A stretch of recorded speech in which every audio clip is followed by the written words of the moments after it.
जय श्री कृष्ण। नमस्कार दोस्तों, स्वागत है आप सभी का हमारे चैनल भक्ति ज्ञान में। दोस्तों, आज मैं आपको जितिया व्रत की कथा सुना रहा हूँ। सालों पहले नर्मदा नदी के ठीक पास कंचनवटी नाम का एक नगर बसा हुआ था। वहाँ राजा मलय केतु का शासन था। कंचनवटी नगर के पास ही एक रेतीली बालूहटा नामक जगह थी, जिसके पास में एक बड़ा सा पेड़ था। उस पेड़ पर एक चील रहती थी और नीचे एक गीदड़। दोनों में गहरी दोस्ती थी। एक दिन दोनों ने सोचा कि सारी महिलाएं जितिया व्रत करती हैं, तो क्यों ना हम भी कर लें। इसी सोच के साथ दोनों ने ठान ली कि अब वो भी इस व्रत को करेंगी। उन्होंने भी श्री जीवित वाहन भगवान को मन ही मन नमस्कार करते हुए कहा, हम आपकी पूजा और व्रत पूरी विधि के साथ करेंगे। जैसे ही व्रत का दिन आया तो पास के ही एक धनवान व्यापारी की मौत हो गई। उसको अंतिम विदाई देने के लिए बालूहट्टा ही लाया गया, जहां गीदड़ और चील रहते थे।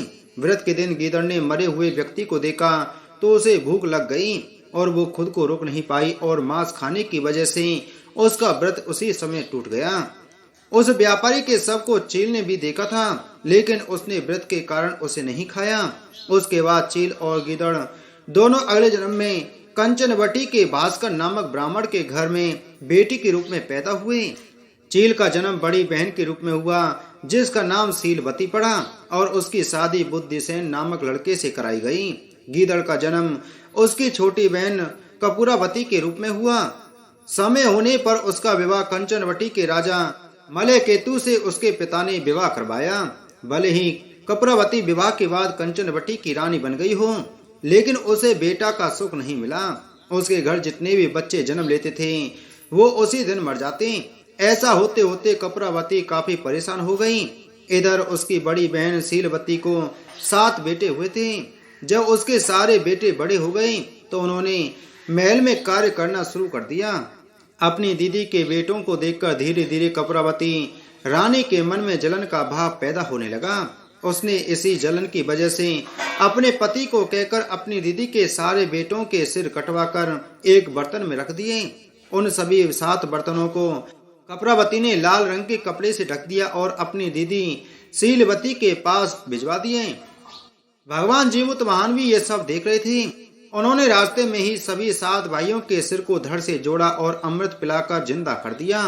फिर सभी भाई अपने घर चले गए और उन बर्तन में भगवान की कृपा से फल भर गए। उधर कपूरावती अपनी दीदी के घर से शोक समाचार मिलने के इंतजार में बैठी हुई थी। जब कोई संदेश नहीं आया तो वो खुद ही शीलवती के घर चली गई। वहां जैसे ही उसने अपनी दीदी के सारे बेटों को जिंदा देखा तो वो हैरान हो गई। कुछ देर बाद उसने दीदी शीलवती को अपनी हरकत के बारे में बताया। उसने कहा कि किस तरह से उसने बर्तनों में उसके बेटों के सिर काटकर डाल दिए थे और जोर जोर से रोने लगी। तभी शीलवती को अपने पिछले जन्म के बारे में याद आ गया। वो अपनी छोटी बहन को उसी पेड़ के पास लेकर गई जहां वो दोनों पहले रहा करते थे। उसने कपूरावती को पिछले जन्म के रखे जितिया व्रत की पूरी कहानी सुनाई। यह सब जानते ही कपूरावती ने उसी वक्त अपना दम तोड़ दिया।